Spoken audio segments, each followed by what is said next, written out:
नमो भगवते वासुदेवाय। श्रीमद्भागवत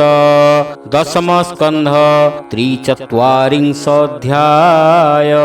शुक उवाच कहन्ति व्यासशंकर सूत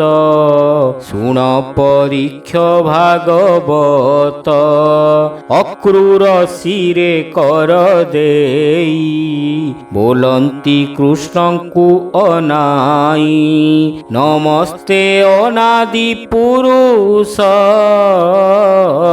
अखिल ज्योति परकाश मायार हेतु नारायण निर्गुण पुरुष पुराण अव्यक्त ब्रह्म निराकार ब्रह्मा तो नाभिरुबाहार तोहर तहु ए जगत लोके हुअन्ति आत जात पृथिवी उदक अनल पवन आकाश मंडल महत आदि महाभूते मन इंद्रिय आदि जेते इंद्रिय अर्थे सुरगण जेते ए जगते भियाण ए माने तोहर शरीर तू आदि धर्म निराकार ब्रह्मांडे तोर देहे थान्ति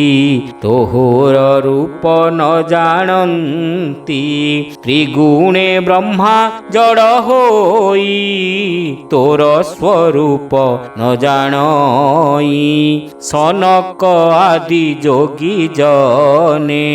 पूजन्ति तोहर चरणे महापुरुष शून्य रूप जीव संचारे तीनि रूप कर्म जोगिए वेद पथे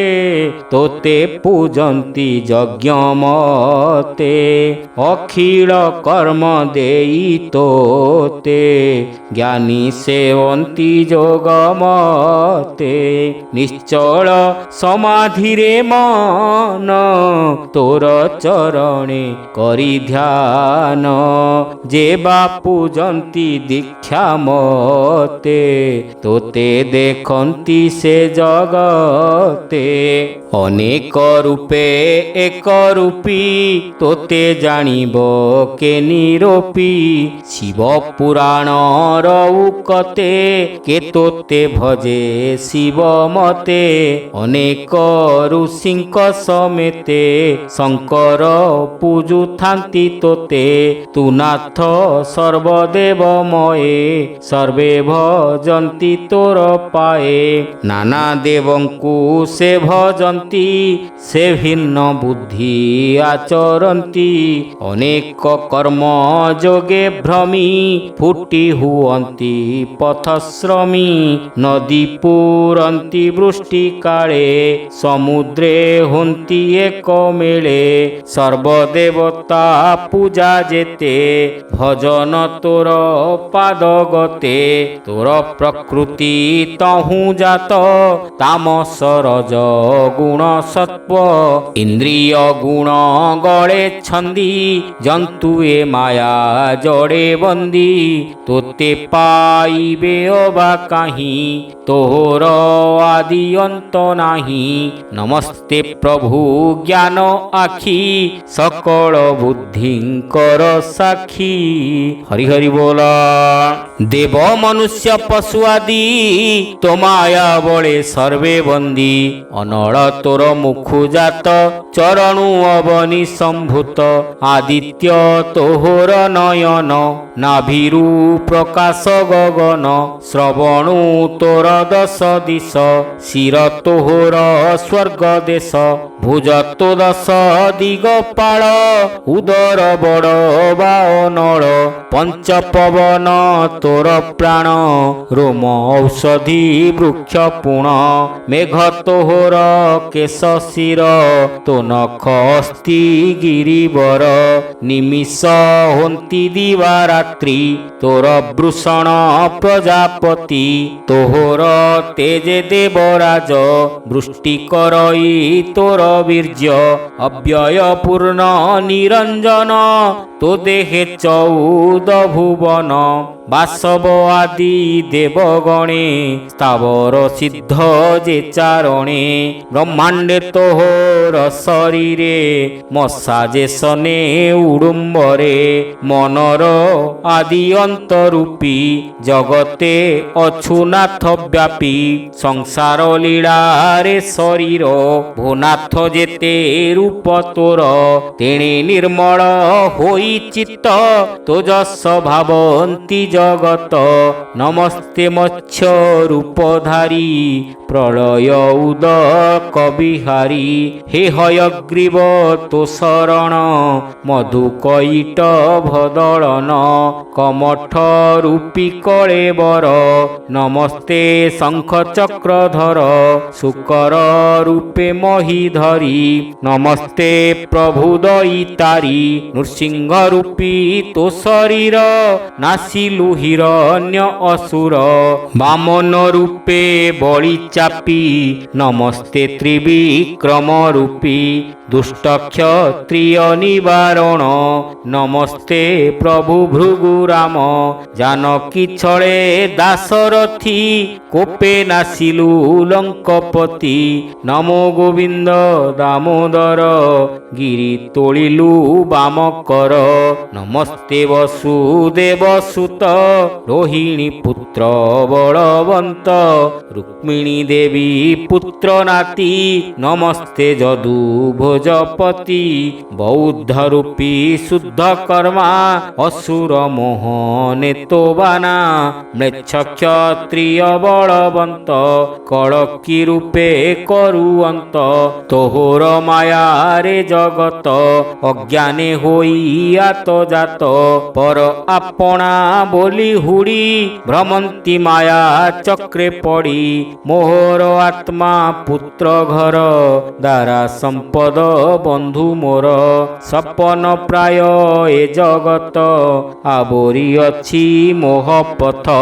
ଅନିତ୍ୟ ସଂସାର ସାଗରେ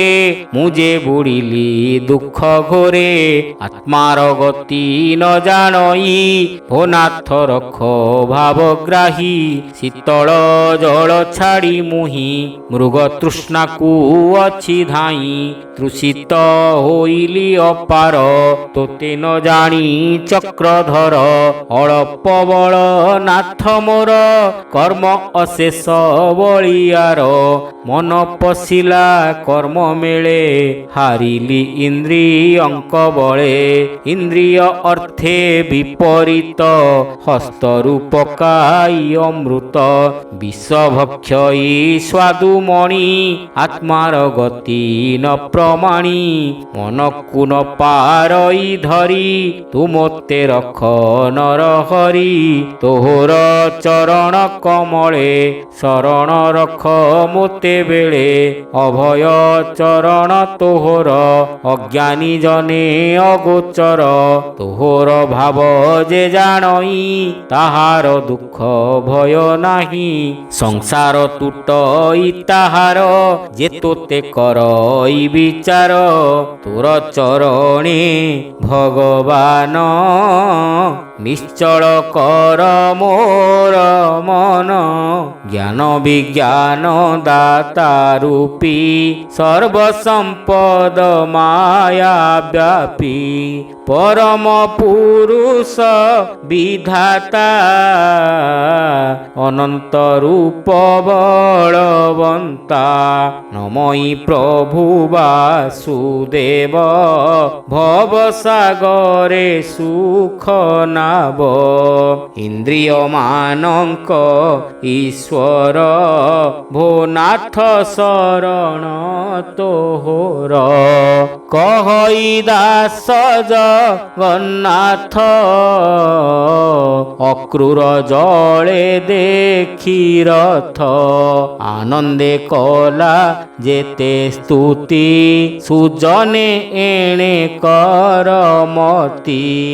ଅକ୍ରୂର ସ୍ତୁତି ଯେ ଶୁଣନ୍ତି ଭବସାଗରେ ନ ପଡ଼ନ୍ତି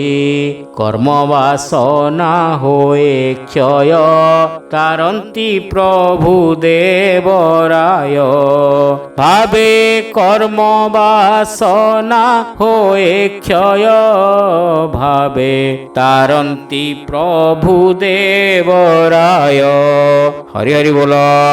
ଇତି ଶ୍ରୀମଦ୍ଭାଗବତେ ମହାପୁରାଣେ ପାରମହଂସ୍ୟାଂ ସଂହିତାୟାଂ ଦଶମସ୍କନ୍ଧେ ପୂର୍ବାର୍ଧେ ଅକ୍ରୂରସ୍ତୁତିର୍ନାମୋ ତ୍ରିଚତ୍ୱାରିଂଶ ଅଧ୍ୟାୟ।